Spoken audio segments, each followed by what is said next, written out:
Welcome back ناظرین. صاحب یہ تو پہلے ذرا یہ جو پیپلز پارٹی کا احتجاج تھا اس کو ایڈریس کر دیں. ہم نے بھی اس دن بڑا شور مچایا تھا اسی بات پہ کہ اگر آپ ریڈ زون میں پیپلز پارٹی کو داخل ہونے سے روک رہے ہیں تو پھر وفاقی گورنمنٹ نے بھی ٹھیک روکا. کدھر آپ کو پتا ہے کہ آپ کے گنڈا پور صاحب نے وہ شیلنگ بھی کروائی تھی, ڈنڈے بھی مروائے تھے. بلاول کراچی سے چلا آرام سے ڈی چوک آیا. ابھی اس ٹینیور کی بات کر رہا ہوں, اس ٹینیور کی بات کر رہا ہوں. جب گنڈا پور صاحب چیف منسٹر بنے تو پیپلز پارٹی نے کرپشن کے خلاف پشاور میں احتجاج کیا تھا. ریڈ زون میں آپ ابھی اسٹیٹمنٹ لگائیں گنڈا پور صاحب کی, اس نے کیا کہا تھا. ریڈ زون میں داخل ہونے لگے, ریڈ زون میں داخل ہونے لگے تھے اور وہاں سے جو چند لوگوں کو ریڈ زون میں گیا وہاں روکا گیا. ٹھیک ہے, شیلنگ کی گئی, مارا گیا. تو ہم کہاں ریڈ زون, یہ بھی تو ریڈ زون تھا نا. کدھر ریڈ زون گئے تھے سر. دیکھیں رائے صاحب ایسا نہ کریں, ہمارے لوگ تو ڈی چوک تک گئے ہی نہیں ہیں. کیا ہوتا رہا آپ کو پتہ نہیں کدھر سے شروع ہو گیا. 26 نمبر چنگی سے شروع ہو گیا, پشاور سے شروع ہو گیا. سر آپ نے کھدائی شروع کر دی. اچھا میں ایکچوئل اس کے طرف آتا ہوں. آپ نے تو کرنے ہی نہیں دیا نا. دیکھیں آپ میں آپ کے سامنے بیٹھا ہوں جی, 35 ایئر میری پریکٹس ہے جی, میرے خلاف 5 FIR ہے. کبھی بھی ایسے ماشاءاللہ کے دور میں بھی نہیں ہوا کہ کسی وکیل کے خلاف دہشت گردی کی 780 ہے اور میں پریش بیل پہ ہوں. میرا تو کوئی قصور ہی نہیں, میں تو کچھ بھی نہیں کیا میں نے. یعنی عدالتوں میں پیش ہو رہے ہوں, عدالتوں میں پیش ہو رہے ہیں. میں سر احمد صاحب ایک منٹ. دوسری بات یہ ہے کہ آپ اٹھا کے 2013 2018 اور 2023 اس کو کمپیریزن شروع کر دیتے ہیں. 126 دیر کا دھرنا تھا, وہ ہمیں پتہ ہے کہ 35 سیٹیں کس طریقے سے ریٹرن کا فیس ہرائی گئی. اس الیکشن آپ کو ہرائی گئی پی ٹی اے کو. ہاں ہم وہ. اچھا اس کے بعد آپ اس الیکشن میں ہم کہتے رہے کہ یہ الیکشن پہلے ججز سے کروایا جا رہا تھا. ریٹرن کا فیسر آپ نے کر دیے اور آپ ایک ریٹرن کا فیسر کا آرڈر پڑھیں تو اس حلقے میں ہمارا ایک کینڈیڈیٹ کا آرڈر تھا, وہ 3 حلقوں سے کھڑا تھا. اس کے تینوں حلقوں کا آرڈر ایک ہے ڈسکوالیفیکیشن کا.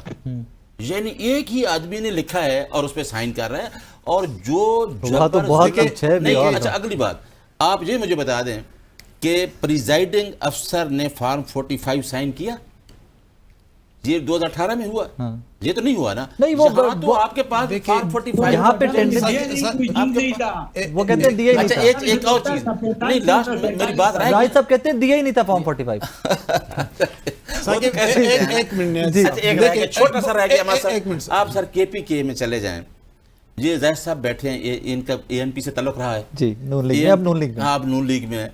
ANP ایک بڑی اچھی جماعت ہو کے آئی تھی, سامنے یاد ہے. اب KPK کا ووٹر کو میں کہتا ہوں پنجاب سے سندھ سے KPK کا ووٹر وہ ہے جو ڈیلیورنس پہ ووٹ دیتا ہے.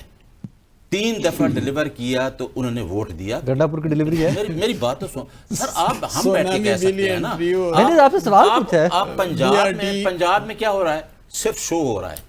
آپ کو سارے انسٹیٹیوشن کے, آپ نے مالک صاحب کا پروگرام سنا ہے پرسوں, کتنے 22 انسٹیٹیوشن کے اوپر اپنا نام لکھا. نہیں وہ تو سارے BHUs اور RCs کے بھی ہو گئے. آڈٹ رپورٹ آئی, اس میں بھی دیکھ رہے ہیں کہ اس میں کیا KPK بھی آئی 40.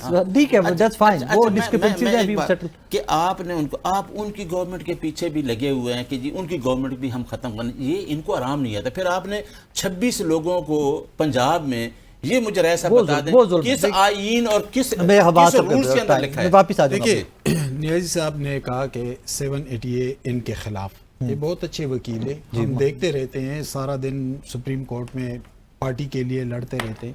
اگر ان کے خلاف یہ بات رول آف لا کے لیے قاضی صاحب والا واقعہ یاد ہے, اسی طرح قاضی فائز صاحب والا واقعہ یاد ہے. مجھے یاد ہے, بلکہ ہم موجود تھے وہاں پہ, اگر یاد ہو. دیکھیے یہ کب تک ہوتا رہے گا. یعنی ان کے خلاف بھی ہو رہا ہے. ان کے زاہد خان صاحب کہتے ہیں کہ میں 3 مہینے جیل, اور یہ حقائق ہے. لیکن گناہگار کون ہے؟ ان کا لیڈر آج بھی کہہ رہا ہے کہ اسٹیبلشمنٹ کے علاوہ بات نہیں کروں گا, یہ چور ڈاکوئی ہے. جب آپ کا ایک منٹ صاحب, جب آپ کا بیانیہ یہ ہو کہ آپ سیاست کو تسلیم ہی نہیں کرتے, جب آپ پارلیمنٹ کو خاطر میں نہیں لاتے, تو پھر آپ کہاں سے یہ دعویٰ کر سکتے ہیں کہ بھائی میں رول آف لا کے لیے بڑھ رہا ہوں, میں آئین و قانون کی بالادستی کے لیے بڑھ رہا ہوں. آپ کہتے ہیں کہ میں نے بات جرنیلوں سے کرنی ہے, لیکن میں آئین و قانون کی بالادستی چاہتا ہوں. کیسے چاہتے ہیں آپ؟ آئے نا اس پارلیمنٹ کو مضبوط بنائیں, سیاست کو مضبوط بنائیں, پولیٹیکل ڈائیلاگ کو آگے بڑھائیں, تو تب اب اس کو تحریک کا نام دیتے ہیں. بھائی تحریک بہت عظیم چیز ہوتی ہے. تحریک تو وہ جو بوری بند لاشیں پھینکتا تھا وہ بھی اس کو تحریک بولتا تھا. لیکن تحریک کے لیے پولیٹیکل ورکرز ہوتے ہیں. یہ زاہد خان صاحب ANP میں رہے, وہ ان لوگوں نے تحریکیں چلائی ہے, اور تحریکیں کس طرح چلائی جاتی ہیں وہ ہم نے تاریخ میں پڑھا ہے اور کسی حد تک دیکھا بھی ہے. ایک سوال صرف چھوٹا سا بھائی جب جسٹس وقار سیٹھ نے ڈکٹیٹر کے خلاف فیصلہ دیا تھا تو آپ کا لیڈر وقار سیٹھ کو پاگل آدمی بولتا رہا, اس دلیر جج کو, اور وہ جا کر مشرف کے ساتھ کھڑے ہو گئے تھے. تو بھائی آج بھی وقار سیٹھ صاحب فیصلہ, میں ویسے اچھا آج بھی وہ کہہ رہے ہیں کہ میں نے اسٹیبلشمنٹ سے بات کرنی ہے. پھر تحریک کہاں سے چلاتے ہیں؟ بات آپ نے کرنی ہے جرنیلوں سے, اور کہتے ہیں میں تحریک چلا رہا ہوں. اچھا میں اس کا میں جواب دے دوں, اس کا جواب دے دوں, ان کی ذرا میموری ریفریش کر دوں. عدلیہ کی تحریک چلی 2007 سے 2009 تک. مجھے اماد صاحب بتا دیں کہ اس تحریک میں دونوں پارٹی کے لیڈران کہاں بیٹھے تھے. ایک 10 سال کا معاہدہ, مجھے جواب دیں, 10 سال کا معاہدہ ایگریمنٹ کر کے ڈکٹیٹر سے باہر بیٹھا تھا, دوسری پارٹی بھی باہر بیٹھی. وہ چیف جسٹس چودھری افتخار کے گھر جھنڈے لہرانے کے لیے آ گئے کہ پتہ تھا کہ اب یہاں سے سارا کچھ ملنا ہے. اس ٹائم میرے ساتھ کون تھا؟ میں پریزیڈنٹ تھا بار کا. اس ٹائم واحد لیڈر تھا, اور وہ کبھی چودھری افتخار سے نہیں ملا, صرف اس کے لیے کھڑا ہوا رول آف لا کے لیے, وہ تھا عمران خان. وہ ہمارے ساتھ تھرو آؤٹ رہا پورے پاکستان میں. اب آپ وہ بلیسنگ وکلاء کو سمجھیں, سول سوسائٹی کو سمجھیں, اور آپ کو سمجھیں. مجھے بات کرنے دینا. آپ نے تحریک کا کہا, تحریک کے ہم تحریک چلا سکتے ہیں, ہم تو چاہتے ہیں. جیسا وقت گزر گیا ہے, ایک سیکنڈ وقت گزر گیا ہے, ایک صفحہ غلط تھا, ایک صفحہ غلط تھا. جائز صاحب میں آ رہا ہوں سر, ایک منٹ میں آ رہا ہوں. میرا جو ایک صفحہ غلط, عمران خان نے کبھی بھی اپنی غلطی تسلیم بھی کرتے, یہ نہیں کرتے. ایک صفحہ غلط تھا. جی زاہد صاحب, جی زاہد صاحب, جی دیکھیں یہ میں اس کو ایک بات واضح کرنا پڑتا ہوں. یہ عمران خان کے ساتھ کس کو کہتے ہیں؟ میں 97 کو عمران خان کو جانتا ہوں جب JDA بنی تھی, جس کا سربراہ نوابزادہ نصر اللہ خان صاحب تھے. میں اور اعظم بھوٹی صاحب گئے اس کے گھر, ان کو اس تحریک میں شامل کرنے کے لیے راضی کیا, قاضی کو راضی کیا. آپ مجھے بتا دیں کہ جب پرویز مشرف آ کے بیٹھ گیا اور اس نے کہا کہ جی میں 7 نکات اس نے کیے, تو سب سے پہلے عمران خان نے چھوڑ دیا اور جا کے پرویز مشرف کے ساتھ بیٹھا. میں اس کے کہا ہوں کیونکہ پھر آپ کو پتہ ہے کہ JDA سے ARD بنی تھی.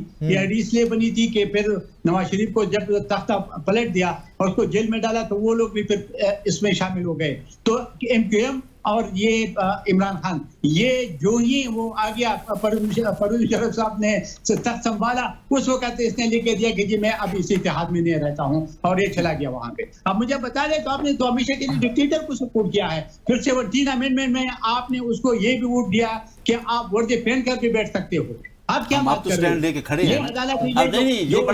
وہ پرانی غلطیاں مانتے ہیں زاہد صاحب, وہ غلطیاں مانتے ہیں, آپ بھی غلطیاں مانیں گے یا مانتے ہیں؟ نہیں, میں بتاتا ہوں سر, یہ بات ماننے کو تیار نہیں ہے کہ دیکھیں جی اگر عدالتیں ہیں تو عدالتیں, جب بنجال کی عدالت نے 63A کو کیسے ری رائٹ کیا, اس کے پاس یہ اختیار کس نے دیا تھا؟ اور وہ ججز جب بیٹھے ہوئے تھے اور ان ججوں نے کہا تھا کہ امینڈمنٹ کر سکتے پرویز مشرف, کسی اختیار کے تحت اس نے یہ ان کو کہا تھا ججز. جی پلیز, آپ نیائی صاحب جواب دینا چاہ رہے ہیں. زاہد صاحب آپ کسی سوال کا نیائی صاحب جواب دینا چاہ رہے ہیں. یہ مسئلہ چلتا رہتا چلا, آپ نے مشرف کو سپورٹ کیا, آپ ARD سے نکل گئے تھے, آپ تو کہتے ہیں. میں بتاتا ہوں زاہد صاحب کو, میں بتاتا ہوں. عمران خان واحد لیڈر ہے جس کا کہتے ہیں پتہ نہیں کہتے یو ٹرن لیتا ہے, وہ اپنی غلطی تسلیم بھی کرتا ہے. اب یہ بتا دیں کہ اگر اس نے سٹانس لیا ہے, آپ کا لیڈر 2 سال جیل بیٹھا ہے؟ نہیں بیٹھا نا, کمپرومائز ہوئی. اب مجھے جواب ہی دینا دیں, جس طریقے سے لایا گیا, جو آیا اس ٹائم گورنر جیلانی کے ٹائم پہ آیا, ان ہوا, اب سٹینڈ لیتا نا, ووٹ کو عزت دو, کدھر کی ووٹ پرفیکٹ ہے نا. اس کے تو پرخچے اڑا کر رکھ دیے, بالکل آپ کی بات بالکل ٹھیک ہے. جو ووٹ کو عزت دو کا نعرہ تھا وہ کدھر گیا؟ وہ تو اب لیٹ می کمپلیٹ. جی پلیز. اچھا, ہمارا لیڈر جو ہے وہ جھوٹے مقدمات, یار عدت جیسے مقدمات ہمیں دنیا میں شرم آئی ہے. آپ نے ایسے مقدمے بنائے, آپ نے سائفر جیسا مقدمہ بنایا, رجیم چینج کر دیا, وہ سارے گٹل ہو گئی. اور سائفر جیسا مقدمہ بنایا اور رجیم چینج پہلے ہوئی تھی, بعد میں کیس بنا, بعد میں مقدمہ بنایا. چلو آپ نے جب رجیم چینج ہوا, ان کا مقابلہ جن سے ہے نا. اچھا میری بات, انہوں نے بھی ڈیلیور نہیں کیا, انہوں نے بھی اپنا ایک وعدہ پورا نہیں کیا. 2 سال سے وہ جھوٹے مقدمات میں بیٹھے, اور ہم کہتے ہیں میں بطور وکیل ریکویسٹ کر رہا ہوں چیف جسٹس کو اسلام آباد ہائی کورٹ کو کہ القادر لگا دیں. فیصلہ تو آپ نے کرنا ہے. وہ کیس نہیں لگتے, کیس نہیں لگتے. ایک آدمی کے ساتھ اتنا ظلم ہونا چاہیے. وہ کہتا ہے میں جیل میں بیٹھا ہوں, میرا کیس تو سنو. وہ آپ اپیل نہیں سنتے, بیل نہیں سنتے. ثاقب نثار صاحب نے وہ اچھا ثاقب نثار صاحب, میں تو کہہ رہا ہوں ابھی کی بات کریں نا. ثاقب نثار صاحب نے کیا کیا؟ ثاقب نثار صاحب نے, میری بات سنیں سر, میری بات سنیں. ابھی اگر کہتے ہیں کہ عمران خان کے بیٹے آ رہے ہیں, مجھے بتائیں کہ ثاقب نثار صاحب نے کیا کیا؟ ثاقب نثار صاحب نے کہا کہ اس کے تو پیسے وہاں سے ہیں تو اس کا بھی ہم نے حساب دیا ہے. عمران خان اپنا, عمران خان کو کس چیز کی کمی تھی؟ وہ اگر باہر نہیں کھیلتا. اگر دیکھیں ایسا لا حاصل بحث ہو جائے گی, لا حاصل بحث ہو جائے گی. کنکلوڈ کرتے ہیں, وقت ختم ہو گیا. ہم آدمی کنکلوڈ کرتے ہیں جاتے جاتے. فائنلی سر باٹم لائن, آپ کہہ رہے ہیں کہ نہیں آ رہے عمران خان صاحب کے صاحبزادے, اور اگر آئیں گے بھی تو ڈپورٹ کر دیے جائیں گے. دیکھیے تاریخی طور پر تو ایسے ہی حقائق ہیں. بے نظیر بھٹو جلا وطن رہی طویل عرصے تک. محمد خان جنیجو کی حکومت آئی تو محمد خان جنیجو ڈٹ گئے ضیاء کے سامنے کہ تھوڑی بہت جمہوری آزادیاں, سخت ترین مارشاء اللہ تھا. بے نظیر بھٹو تب آئی تھی. نواز شریف اس وقت 2 مرتبہ کے وزیر اعظم رہے تھے. ایٹمی دھماکے بھی کیے تھے, بہت ڈیلیور بھی کیا تھا, لیکن آئے تو اسی ایئرپورٹ سے ڈیپورٹ ہو گئے تھے. مجھے تو اس بات کی قطعاً کوئی یقین نہیں ہے کہ عمران خان کے بیٹے آ جائیں گے اور احتجاج کو لیڈ کریں گے. لیڈ نہیں کر رہے, وہ پی ٹی آئی نے بار بار کہا لیڈ نہیں کر رہے, شریک ہوں گے, یعنی احتجاج میں شرکت کریں گے. ایک اور بات, انہوں نے کہا جھوٹے مقدمات عمران خان پر بنے ہیں. بالکل چلے ہم مان لیتے ہیں, لیکن کیا پاناما سچا تھا؟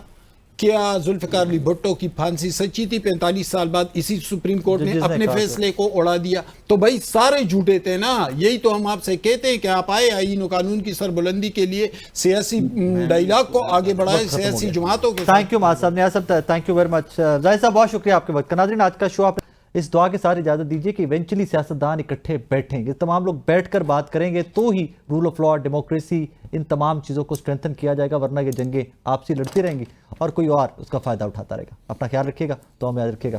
اللہ حافظ.